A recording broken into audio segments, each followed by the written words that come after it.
ఈ ఉదయకాలపు ఆరాధన, ఈ పునరుద్ధాన దినము మనం ప్రారంభించుకోబోతున్నాం. దయచేసి ప్రార్థనతో ఈ దినము ప్రారంభించుకోబోతున్నాం. ప్రార్థించుకుందాం. మహోన్నతుడైన దేవ, సర్వోన్నతుడైన తండ్రి, పరిశుద్ధుడైన ప్రభు, అద్భుతకరుడ, ఆశ్చర్యకరుడ, మరొక దినం మా జీవితంలో మీరు అనుగ్రహించి మిమ్మల్ని స్తుతించుటకు, ఆరాధించుటకు, మీ వాక్యమును ధ్యానించుటకు, ప్రభా మీ మాటల ద్వారా మేము బలపరచబడ్డాము. మా ఆత్మలను సేద తీర్చుటకు, మీ కృపలో మమ్మల్ని దర్శించుటకు ఆయన మీరు ఇష్టపడినందుకే స్తోత్రం. ప్రభా ఆయన మా పాటలు, మా యొక్క స్తుతి ఆరాధన, మీ వాక్యము మా జీవితాలకు ఆశీర్వాదకరంగా ఉన్నట్లు నన్ను మరుగుపరిచి మీ మహిమార్థం మా ప్రభా మీ మాటలు మా అందరికి అనుగ్రహించమని నా ప్రభును ప్రియరక్షకుడు నాయన యేసు క్రీస్తు వారి పునరామను వేడుకొంచున్నాము తండ్రి. ఆమేన్. ఈ సమయంలో ప్రభువును ఆరాధించుటకు మన యవనస్తులు doctor Phoebe Paul, team Jessie, Jasper, Gracie మరియు ఏంజల్ పాటలు పాడుతుంటుండగా, మరి డెన్నిస్ అండ్ బట్టి మ్యూజిక్, మరి వీడియో రికార్డింగ్ జెస్సీ జోయల్ చేస్తున్నాడు. దేవుడు వారిని ఆశీర్వదించును గాక. ఆమేన్. ఇప్పుడు మనం క్రైస్తవ సునాద కీర్తనల నుంచి సాంగ్ నంబర్ 711 నీ జీవితంలో గమ్యం ఏదో కలిసి పాడుతున్నాం.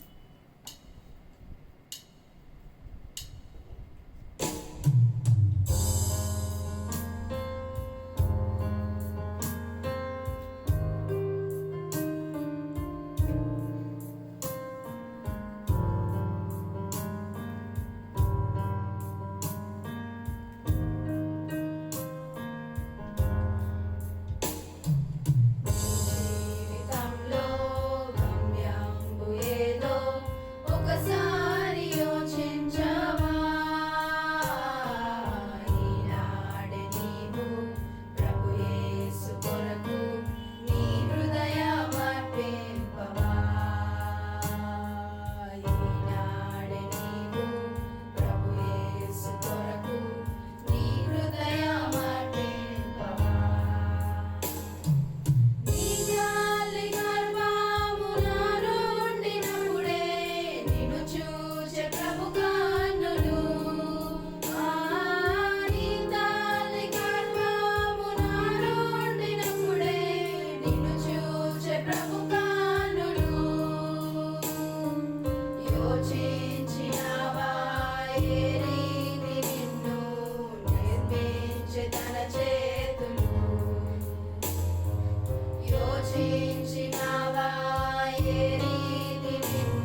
సాంగ్ నంబర్ 236 స్తుతులు నీకు అర్పిద్దుము పాడుకుందాం.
కీర్తనల నుంచి సాంగ్ నంబర్ 633 చాటించుడి మనుష్య జాతికి యేసునామం పాడుకుందాం.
ఈ సమయంలో దేవుని వాక్యాన్ని మనము ధ్యానించుకున్నట్టుకు దేవుడు మనకు సహాయం చేయను గాక. మరి ఈ దిన వాక్యము what is thought, what is thought, ఆలోచన అనగా ఏమిటి? మనం చూసినట్లయితే ఈ ఆలోచన చాలా ప్రాముఖ్యత వహిస్తుంది మానవ జీవితంలో. అంత మాత్రమే కాదు, అసలు యూనివర్స్ లోనే చాలా ఇంపార్టెంట్ మరి విషయం ఏదైనా ఉందనంటే ఆలోచనే, థాట్. ఎందుకనంటే యెహెజ్కేలు గ్రంథంలో 28వ అధ్యాయంలో మరి చూస్తే అసలు యూనివర్స్ లోనే the first thought which vent against God మనకు కనబడుతుంది. That is called sin. So ఈ థాట్ ని చాలా జాగ్రత్తగా హ్యాండిల్ చేయకపోతే, థాట్ అనగా ఆలోచన, ఆ ఆలోచన సరిగా మనం హ్యాండిల్ చేయకపోతే మనం చాలా ఇబ్బంది పడతాము అనేది వాస్తవం. చూడండి, అసలు మొదటిగా ఇబ్బంది పడినది ఎక్కడ రికార్డ్ చేయబడిందో మనం చూసినట్లయితే యెహెజ్కేలు గ్రంథము 28వ అధ్యాయము మరి 12 వచనం నుంచి నేను చదివి వినిపిస్తాను. ప్రభువైన యెహోవా సెలవిచ్చినదేమనగా, పూర్ణ జ్ఞానమును సంపూర్ణ సౌందర్యమును గల కట్టడములకు మాదిరివి దేవుని తోట ఏదేనిలో నీ ఉంటివి. మాణిక్యము, గోమేధికము, సూర్యకాంతమని, రక్తవర్ణపు రాయి, సులిమాను రాయి, మరకతము, నీలము, పద్మరాగము, మాణిక్యము అను అమూల్య రత్నములతో బంగారముతో నీవు అలంకరింపబడి ఉన్నావు. నీవు నియమింపబడిన దినము నా పిల్లను గ్రోవులు వాయించువారు నీకు సిద్ధమైంది. అభిషేకము నొందిన కెరూబువై ఒక ఆశ్చర్యంగా నీ ఉంటివి. అందుకే నేను నిన్ను నియమించితిని. దేవునికి ప్రతిష్ఠింపబడిన పర్వతం మీద నీ ఉంటివి. కాలుచున్న రాళ్ల మధ్య నీవు సంచరించుచుంటివి. నీవు నియమింపబడిన దినము మొదలుకొని పాపము నీ యందు కనబడు వరకు ప్రవర్తన విషయంలో నీవు యథార్థవంతుడుగా ఉంటివి. అలాగే 17వ వచనం చూసినట్లయితే, నీ సౌందర్యము చూచుకొని నీవు గర్వించిన వాడవై, నీ తేజస్సు చూసుకొని నీ జ్ఞానమును చెరుపుకుంటివి. కావున నేను నిన్ను నేలను పడవేసెదను. ప్రియమైన వాళ్ళారా, the first sin happened in the universe. The first sin happened in the universe. ఎక్కడనంటే ఆలోచనలో. ఈ ఆలోచనను మనం చాలా జాగ్రత్తగా ఈ దినము దేవుడు మనకు వివరించాలని నేను కోరుకుంటున్నాను. ఆలోచనగా ఏమిటి? మనం చూసినట్లయితే మనస్సుకు తట్టిన భావము లేక ఉద్దేశము, మన ఆంతర్యంలో అది జరుగుతున్న క్రియ మరియు ప్రక్రియగా మనం చూడవచ్చు. చర్య, ప్రతిచర్య. అది బయట కనబడేది కాదు. మనస్సులో మనకి వచ్చే భావాలు లేక ఉద్దేశాలు, మన అంతరంగంలో జరుగుతున్న క్రియ మరియు ప్రక్రియని ఆలోచనగా మనం చెప్పుకోవచ్చు.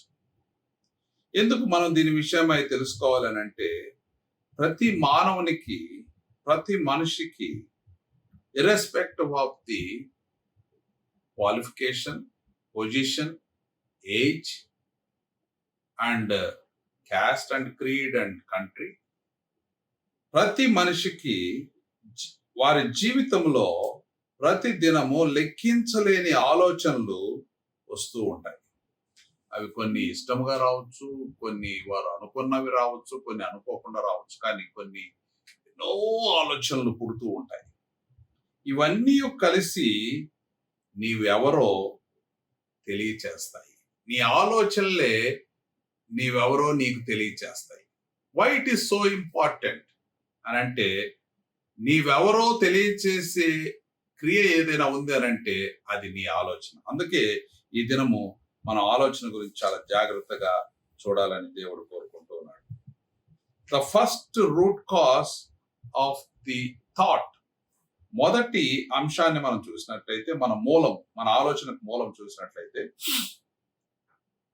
నీలోనికి నీవు పంపించుచున్న మూల కారణాలు నీ ఆలోచనకు అవి మూలమవుతాయి. ఏంటి? నెంబర్ 1 చూచుట, నెంబర్ 2 చదువుట, లేదు నెంబర్ 3 వినుట.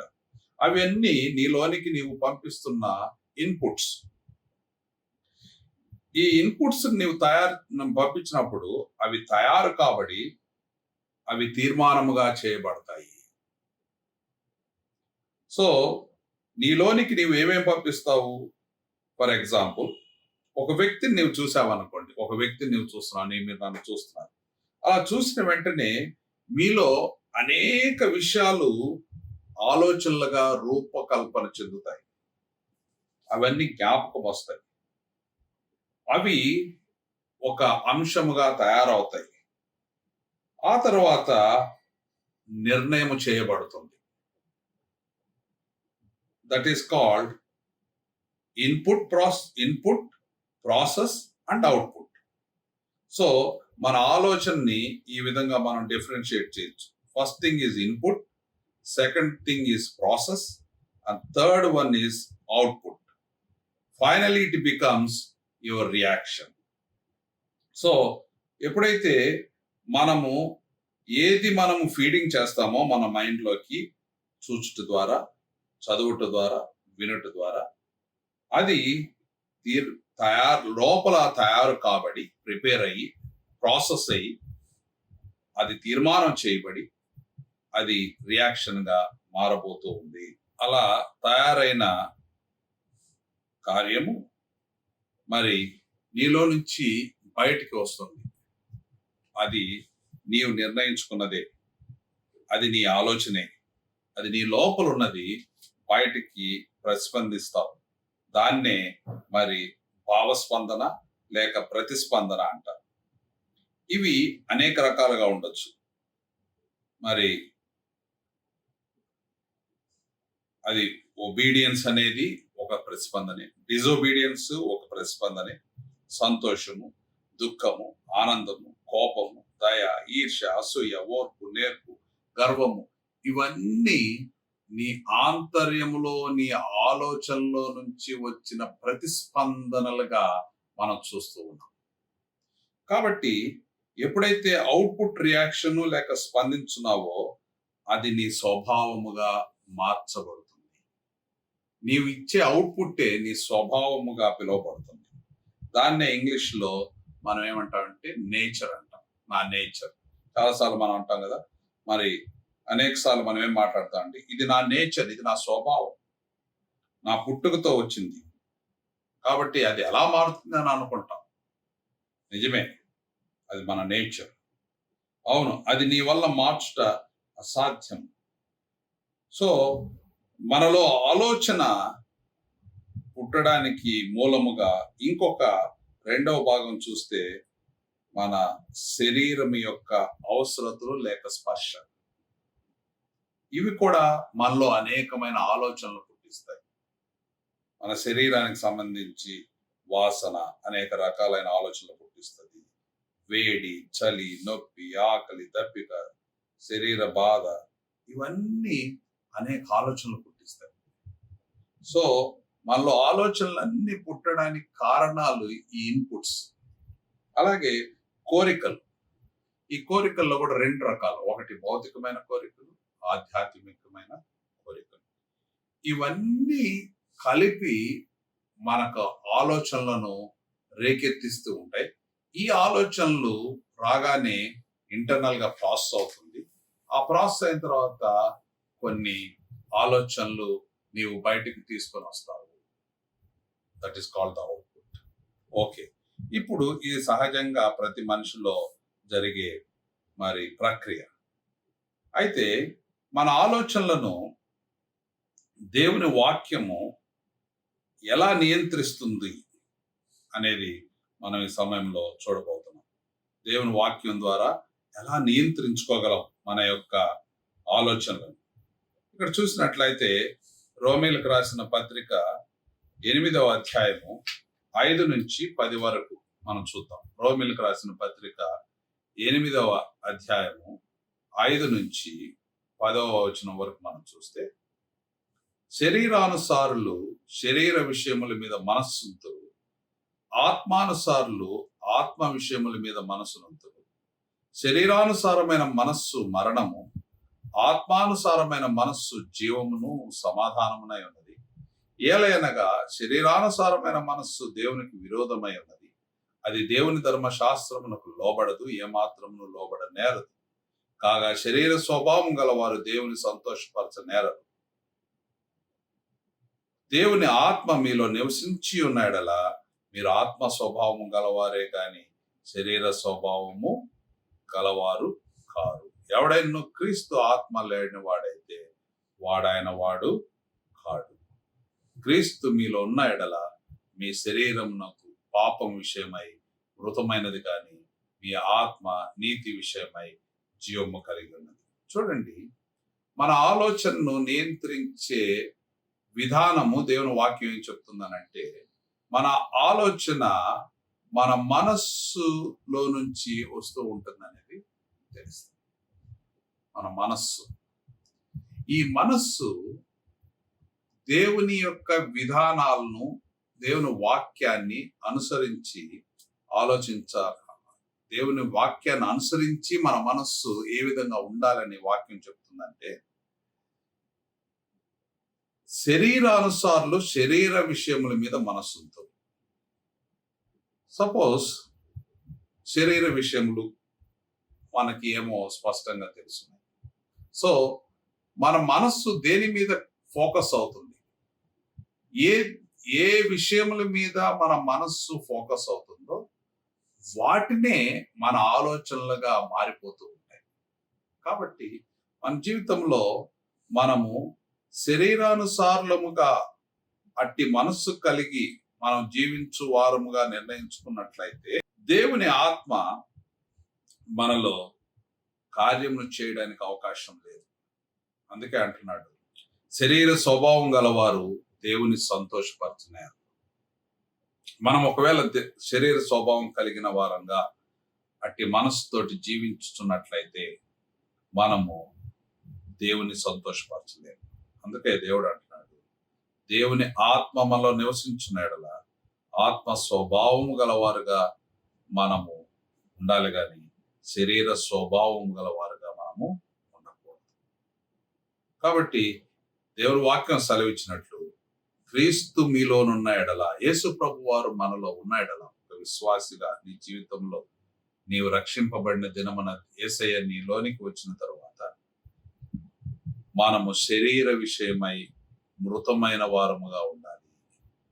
శరీర ఆలోచనల విషయమై మృతమైన వారముగా ఉండాలి. కానీ ఆత్మ విషయంలో జీవము కలిగిన వారమై ఉండాలి.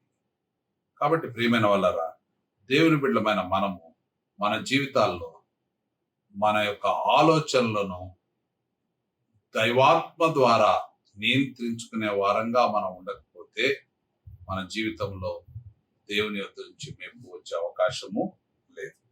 కాబట్టి ఏదైతే మనము ఆలోచనగా స్వీకరిస్తున్నామో అది మనల్ని నియంత్రిస్తుంది అని అర్థం చేసుకోవాలి. కాబట్టి మనము ఏది ఆలోచనగా తీసుకోవడానికి ఇష్టపడుతున్నామో దాన్ని ఆత్మానుసారంగా, అంటే దైవానుకూలమైనదే ఉండాలి. దైవానుకూలమా కానిది ఏది నీ మనసులోనికి వచ్చినా వెంటనే దాన్ని తొలగించుకొని దేవుని వైపు చూడవలసిన బాధ్యత మనకున్నది. అలాగే రోమీయులకు రాసిన పత్రిక 1వ అధ్యాయము 28వ వచనంలో కూడా ఉంటుంది, మరియు వారు తమ మనస్సులో దేవునికి చోటియ్యనొల్లకపోయేది గనుక చేయరాని కార్యములు చేయుటకు దేవుడు భ్రష్ట మనస్సుకు వారిని అప్పగించారు. చూసారా? సో దేవునికి లోబడి దేవుని ఆత్మ చేత నడిపించబడే దైవాత్మ కలిగిన వారంగా మనం ఉన్నట్లయితే దేవుని మనస్సు మనకుంటుంది. చూసారా? మరియు వారు తమ మనస్సులో దేవునికి చోటియ్యనొల్లకపోయేరు గనక చేయరాని కార్యములు చేయుటకు దేవుడు భ్రష్ట మనసుకు అని అప్పగించారు. ఒకవేళ మనము దేవునికి అప్పగించుకోనకుండా మనం ఉన్నట్లయితే మనము భ్రష్ట మనసుకు అప్పగించబడతామంట దేవుని చేత. సో దేవుడు ఏం సెలవిస్తున్నాడంటే ఫిలిప్పీయులకు రాసిన పత్రిక 2:5లో క్రీస్తు యేసును కలిగిన ఈ మనస్సు మీరును కలిగి ఉండుడి. యేసుక్రీస్తు ప్రభు వారికి కలిగిన మనస్సు మనకు కలిగి ఉండాలంటున్నాడు. సో యేసుక్రీస్తు ప్రభు వారికి కలిగిన మనస్సు దైవానుకూలమైనది, దైవాత్మ సంబంధించింది. సో మన జీవితంలో అట్టి మనస్సుకు మాత్రమే చోటు ఇవ్వాలి. అలా కాకుండా మనము ఉన్నట్లయితే మన మనసు ఏమైపోతుందంట, దేవుడే మన మనస్సును భ్రష్ట మనసుకు అప్పగిచ్చేస్తాడు. ఇంత భయంకరమైన ఆలోచించు. అలాగే 2వ అధ్యాయం రోమీయులకు రాసిన పత్రిక 5వ వచనంలో అంటున్నాడు, నీ కాఠిన్యమును మార్పు పొందని నీ హృదయమును అనుసరించి ఉగ్రత దినమందు అనగా దేవుని న్యాయమైన తీర్పు బయలుపరచబడు దినమందు నీకు నీవే ఉగ్రతను సమకూర్చుకునుచున్నావు. ఆయన ప్రతివానికి వాని క్రియల చొప్పున ప్రతిఫలమిచ్చు. సత్క్రియలను ఓపికగా చేయొచ్చు. మహిమను, ఘనతను, అక్షయతను వెదుకు వారికి నిత్య జీవము ఇచ్చు. మన యొక్క హృదయ కాఠిన్యమును అనుసరించి మనము దేవుని న్యాయ తీర్పునకు మనం ఎదురు చూసు వారంగా ఉండకూడదు. అందుకే మన జీవితంలో మన ఆలోచన దైవానుకూలమైనదిగా ఉండనప్పుడు దానికి స్థానం ఇవ్వకూడదు. చూసారా, దేవుని యొక్క కార్యాలను మన జీవితంలో చూడాలి అనంటే, దేవుని యొక్క విధానం మన జీవితంలో కావాలనంటే దైవానుకూలమైన ఆలోచనలు ఆలోచించు వారంగా మనము ఉండాలని దేవుడు కోరుకుంటూ ఉన్నాడు. ఇందాక చెప్పినట్లు ఫిలిప్పీయులకు రాసిన పత్రిక 2:5లో అంటున్నాడు, క్రీస్తు యేసును కలిగిన ఈ మనస్సు మీరును కలిగి ఉంది. సో యేసు ప్రభు యొక్క మనస్సు మనకు ఉండాలి. ఆయన యొక్క తగ్గింపు స్వభావం మనకు ఉండాలి. ఆయన యొక్క ప్రేమ మనలో ఉండాలి. ఆయన మన ఎడల చూపిన ఆ యొక్క ప్రత్యేకమైన కృప మన జీవితంలో అర్థం చేసుకున్నట్లయితే మనం క్రీస్తు యేసును కలిగిన మనసు కలిగిన వారంగా ఉంటాం. అలాగే ఫిలిప్పీయులకు రాసిన పత్రిక 2:2లో అంటున్నాడు, మీరు ఏక మనస్సుకు లగినట్లుగా ఏక ప్రేమ కలిగి ఏక భావము గలవారుగా ఉండి ఒక్క దాని అందే మనసు ఉంచు. సో మన జీవితంలో దేవుని బిడ్డలంగా ఒక మంచి ఆలోచనలతోటి నింపబడి ఉండాలి అని అంటే యేసుక్రీస్తు ప్రభు వారి చేత నడిపించబడే వారంగా ఉండాలి. మన ఆలోచనలు ప్రాముఖ్యమైనవి. మన ఆలోచన, ఈ ఆలోచనలను మనముగా కట్టుదిట్టం చేయలేము. అనేకసార్లు మనం అనుకుంటాం, నా ఆలోచన నా చేతిలో ఉన్నది. లేనే లేదు. మనము దేవుని చేతన నడిపించబడతాము, లేకపోతే దురాత్మ చేతన నడిపించబడతాము. కాబట్టి మన జీవితంలో దేవుని చేత నడిపించబడే వ్యక్తులంగా మనం ఉండాలి అని అంటే ఆయనకు మనం అప్పగించుకోవాలి. క్రీస్తు యేసును కలిగిన ఈ మనస్సు నాకు కూడా కావాలని కోరుకోవాలి. రక్షింపబడ్డాం, మంచిదే. యేసుక్రీస్తు ప్రభు రక్తం చేత కడగబడ్డాం, ఆయన్ని మనం అంగీకరించాం, దేవుని కుమారులుగా అయ్యాం, పరలోక రాజ్యానికి ప్రాప్తులు అయ్యాం. కానీ నీ ఆలోచనలు ఎలా ఉన్నాయి? నీ తలంపులు ఎలా ఉన్నాయి? నీ యొక్క అవుట్పుట్ ఎలాగా వస్తుంది? చూడండి, అనేక సార్లు చాలా మంది విశ్వాసులు చాలా గలిబిలికి గురవుతూ ఉంటారు. నియంత్రించుకోలేని ఇబ్బందికరమైన పరిస్థితులు వారిలో నుంచి బయటకు వస్తూ ఉంటాయి. చూసారా, ఏమేమి వస్తాయి? డిజోబీడియన్స్ అంటే అవిధేయత, మరి దుఃఖము, కోపము, ఈర్ష్య, అసూయ, మరి గర్వము, ఇవన్నీ మరి వ్యతిరేకమైనవి. ఇవి కాక అనేకమైన ఇబ్బందికరమైన పరిస్థితులు మనలోకి రావడానికి కారణం ఏంటంటే యేసుక్రీస్తు ప్రభు వారి మనస్సు మనలో లేదు. మన సొంత మనసు ఎప్పుడు కూడా మనల్ని ప్రాబ్లానికి నడిపిస్తుంది. యేసు ప్రభు వారి మనసు అయితే మనలను సరైన విధానంలో నడిపిస్తుంది, సరైన ఆలోచన ఇస్తుంది, సరిగ్గా మనల్ని స్పందించేటట్టు చేస్తుంది, మనం ఎల్లప్పుడూ సంతోషంగా ఉండేటట్టు చేస్తుంది, మన దుఃఖమును ఆనందంగా మారుస్తుంది, దయగలిగిన వారంగా మనల్ని ఉంచుతుంది, ఓర్పుగా మనల్ని ఉంచుతుంది, సత్యాన్ని మాట్లాడినట్లు చేస్తుంది, నిత్యము ఆయన ఇచ్చిన ఆనందంలో జీవించినట్లుగా మనల్ని నిలుపుతుంది. కాబట్టి ప్రియమైన వాళ్ళారా, ఈరోజు మనం తీర్మానం చేసుకున్నాం. దేవా, నీ మనస్సు నాకు, నీ సత్యంలో నేను నడుచున్నట్లు చేయి, నీ ఆలోచన నాలో నుంచు, నేను నీ ద్వారా నడిపించబడాలని ఇష్టపడుతున్నాను. నీవు తీర్మానం చేసుకున్నట్లయితే దేవుడు తప్పక నీ జీవితంలో అట్టి మంచి కార్యములు జరిగించి నీ ద్వారా అనేకులను ఆశీర్వదించడం దేవుడు సిద్ధపడుతున్నాడు.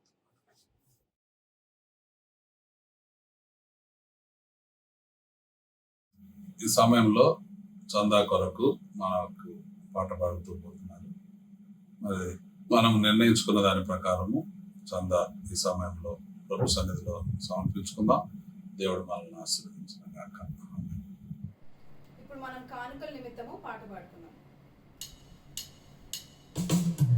అర్పణ చేయుము ప్రభువునకు నీ దేహము ధనము సమయమును, సమర్పణ చేయుము ప్రభువునకు నీ దేహము ధనము సమయమును. అబ్రాహాము నడిగెను ప్రభువప్పుడు ఇస్సాకును అర్పణ ఇమ్మనెను. అబ్రాహాము నడిగెను ప్రభువప్పుడు ఇస్సాకును అర్పణ ఇమ్మనెను. నీ బిడ్డను సేవకునిచ్చెదవా, నీ బిడ్డను సేవకునిచ్చెదవా, నీవిచ్చెదవా, నీవిచ్చెదవా. సమర్పణ చేయుము ప్రభువునకు నీ దేహము ధనము సమయమును, సమర్పణ చేయుము ప్రభువునకు నీ దేహము ధనము సమయమును. ఆశీర్వాదములతో మనం ముగించుకుందాం, ప్రార్థించుకుందాం. మహోన్నతుడైన దేవా, సర్వోన్నతుడైన తండ్రి, పరిశుద్ధుడైన ప్రభువా, మీ మహాకృప చేత మీరు మమ్మల్ని ప్రేమించి మరొక ఆదివారం మీ సన్నిధిలో కనబడలాగిన మీరు కృప చూపిన విధానానికి స్తోత్రం.